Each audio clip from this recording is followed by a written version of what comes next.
ओम नमः शिवाय। सभी भक्तों को जय श्री राम।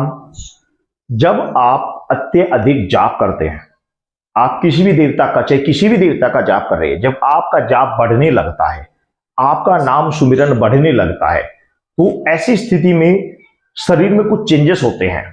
शरीर में कुछ चेंजेस होते हैं और ऐसे चेंजेस इतनी तीव्र गति से होते हैं, इतनी तीव्र गति से होते हैं कि वो आप कंट्रोल भी नहीं कर पाते।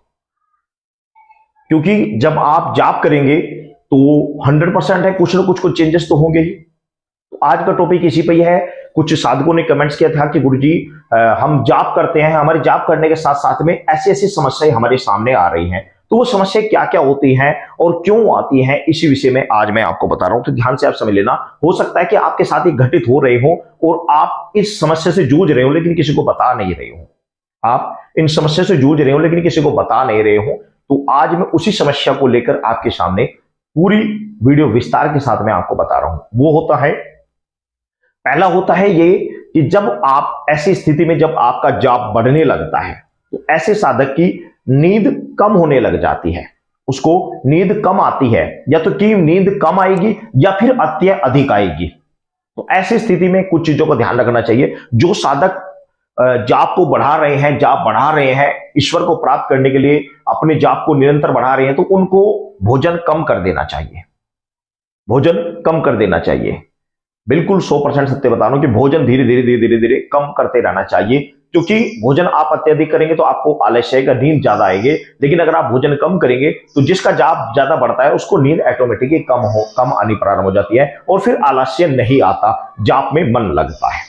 दूसरा, ऐसा व्यक्ति, जिस व्यक्ति का जाप ज्यादा बढ़ रहा है, उसके अक्सर कई बार सर में ना बहुत ज्यादा दर्द रहना प्रारंभ हो जाता है। कुछ दिनों तक सर में बहुत ज्यादा दर्द रहना प्रारंभ हो जाता है। कारण कि जब आप जाप करते हैं तो आपके शरीर में जो गर्मी बनती है, प्लस आपके ब्रह्मांड की ऊर्जा आपके सर के ऊपर गिरती है, तो इससे क्या होता है, शरीर में जो जाप कर रहे हैं उसकी गर्मी जब ऊपर उठती है तो सर में टकराती है। इससे क्या होता है, शरीर में गर्मी होना प्रारंभ हो जाती है, सर में दर्द रहना प्रारंभ हो जाता है। तो ऐसा अक्सर होता है।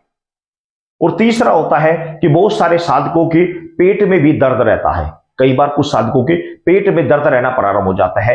ये भी बहुत सारे साधकों के साथ देखा जाता है।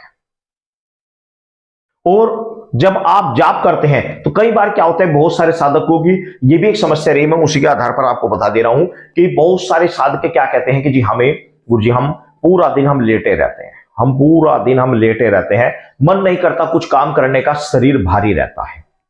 शरीर भारी रहता है। शरीर भारी क्यों रहता है? क्योंकि जिस देवी देवता के आप पूजा कर रहे हैं, जिस देवी देवता का आप जाप कर रहे हैं, उसकी कोई ना कोई शक्ति, कोई ना कोई पॉजिटिव एनर्जी आपके साथ जुड़ चुकी होती है और वो आपके ऊपर दबाव बनाकर रखती है जब तक आपके साथ वो खुलकर आपको रास्ता देना ना शुरू कर दे। जब तक वो आपको पूर्ण रूप से रास्ता देना नहीं शुरू कर देती, आपके साथ पूर्ण रूप से वार्तालाप नहीं करती, तब तक आपके शरीर पर जोर होना स्वाभाविक है। जोर शरीर पर बना रहता है। और पांचवा जो लक्षण है वो वेरी इंपॉर्टेंट लक्षण है, इसको आप अवश्य समझ लेना। वो लक्षण होता है कि जब आपका जाप बढ़ने लगता है, चाहे वो स्त्री या पुरुष कोई भी हो, उसके अंदर काम वासना बढ़ती है।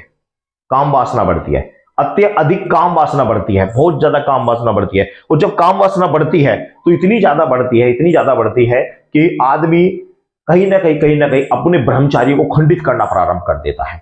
जब आप कोई साधना करते हैं, कोई अनुष्ठान करते हैं, तो ऑटोमेटिक ही काम वासना अत्यधिक बढ़ती है, बड़ी तीव्रता के साथ बढ़ती है। तो ऐसी स्थिति में साधक कहीं ना कहीं किसी न किसी स्थिति में अपना ब्रह्मचर्य खंडित करने की कोशिश में लग जाता है। क्योंकि जब भी हम जाप करते हैं तो ऊर्जा ऑटोमेटिकली शरीर में चारों तरफ को फैलना प्रारंभ कर देती है। वो नीचे को भी फैलेगी, ऊपर को भी फैलेगी, चारों तरफ को फैलेगी। तो इससे क्या होगा कि हमारा जो कुंडलिनी है वो हिलने डुलने शुरू हो जाती है। ये भी कारण होता है। दूसरी बात कि ऑटोमेटिकली काम वासना जागृत शुरू हो जाती है, क्योंकि जैसे ही हमारी कुंडली उठनी प्रारंभ हो जाती है तो वो अलग अलग स्तर पर जाती है, तो अलग अलग उसके साइड इफेक्ट हमें देखने को मिल जाते हैं।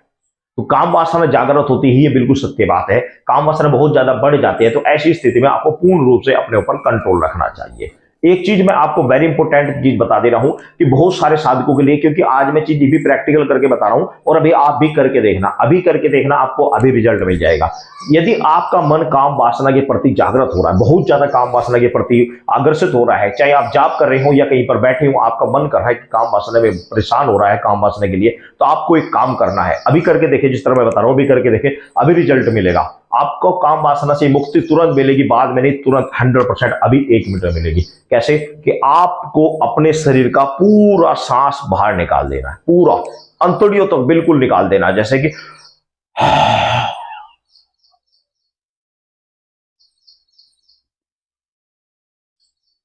इस तरीके से पूरा सांस निकाल देना और बाहर निकालकर बस निकालते रहना, निकालते रहना, पूरा खाली हो जाना शरीर पर, निकालते रहना, सांस नहीं लेना, निकालते रहना। और ये प्रकार स्थिति आपकी बिल्कुल ऐसी हो जानी चाहिए, बस सांस को रोक के रखना, पूरा निकालते ही रहना, कान रोकना नहीं, बिल्कुल मतलब अंदर नहीं लेना है, निकालते रहना, बिल्कुल झंझोड़ जाना, शरीर बिल्कुल ही बर्दाश्त करने की स्थिति है नहीं, फिर भी निकालते रहना। ऐसे मरोगे नहीं, घबराओ नहीं, मरोगे नहीं, लेकिन पूरा निकालते रहना, बिल्कुल खाली कर देना, बिल्कुल शरीर को रोक के रखना, आधा मिनट, पौन मिनट, 1 मिनट, बिल्कुल रोक के रखना, पूरा शरीर सांस बाहर निकाल देना, सांस नहीं लेना, पूरा शरीर जर्जर हो जाए, सांस नहीं लेना। और जब सांस लोगे फिर वापस आप, तो फिर आप देखोगे कि चारों तरफ से ऊर्जा तुरंत एकदम सांस की तरफ भागेगी, पेट की तरफ भागेगी, जो काम वासना ऊर्जा नीचे की तरफ की भागेगी, तुरंत ऊपर चढ़ जाएगी और आपको वो आभास होगा जो आपको भोग भोगने के बाद होता है। गारंटी से बता रहा हूं, अभी करके देख लो, एक बार पूरा सांस बाहर निकाल दो, बाहर ही निकालते रहो, बस रोक के रखो, बाहर लेना नहीं है, रोक के रखो, जितनी ज्यादा देर तक आप रोक सकते हो, जितनी ज्यादा देर तक रोक सकते हो उतनी देर तक आपको सांस बाहर निकालना है, अंदर नहीं लेना है। और जब लोगे आप सांस, तो फिर आप देखोगे काम वासना तुरंत, अगर आपके नीचे जा रही थी, तुरंत एकदम ऊपर आएगी, एकदम ऊपर आएगी, एकदम खत्म बिल्कुल ही। और जो आभास आपको भोग भोगने के बाद होता था, शरीर टूटता था, थकान महसूस होती, तुरंत हैंड टू हैंड दिखाई देगी, तुरंत हैंड टू हैंड दिखाई देगी। काम वासना का कंट्रोल करने का सबसे बेस्ट तरीका है, इस उपाय को आप कर लो, कंट्रोल हो जाएगी, काम वासना पूर्ण रूप से कंट्रोल हो जाएगी। दूसरा तरीका यह है कि अगर आपके साथ में ऐसी काम वासना आपकी जागृत हो रही है, तो आप अपने आप को व्यस्त रखें, ज्यादा बिजी रखें, खाली ना रखें, क्योंकि खाली होता है तभी मन उल्टे सीधे तरफ काम की तरफ भागता है। काम अपने मन को विचलित ना होने दो, पूर्ण रूप से जागृत रखें और पूर्ण रूप से आपको किसी काम के प्रति आपको व्यस्त रहना है। जब व्यस्त रहोगे तो आपका मन विचलित नहीं हो पाएगा। और दूसरा, ईश्वर के प्रति ज्यादा से ज्यादा सुमिरन करना प्रारंभ कर दे, उनका ध्यान करना शुरू कर दे, प्लस कोई अनुष्ठान भी कर सकते हैं। कोई अनुष्ठान ले लीजिए कि मैं 3 दिन का अनुष्ठान ले रहा हूं, यदि नॉर्मल आप पूजा कर रहे हैं और आपका काम वासना जागृत हो, अनुष्ठान ले ले कि मैं 21 दिन का अनुष्ठान ले रहा हूँ, पूर्ण ब्रह्मचर्य के साथ ये अनुष्ठान करूंगा, आप ये ले लीजिए, आपका काम वासना समाप्त होती जाएगी। जैसे जैसे आप इस पर कंट्रोल करते चले जाओगे, धीरे धीरे फिर दबती चली जाएगी। एक बार उठती जरूर है, लेकिन फिर धीरे धीरे दब भी जाती है। अपने मन को कंट्रोल करने के साथ साथ फिर वो धीरे धीरे दब जाएगी। तो इस तरीके से ये वेरी इंपॉर्टेंट लक्षण होते हैं। जब हम अत्यधिक जाप करते हैं तो ऐसे ऐसे लक्षण हमें दिखाई देते हैं। सभी भक्तों को जय श्री राम।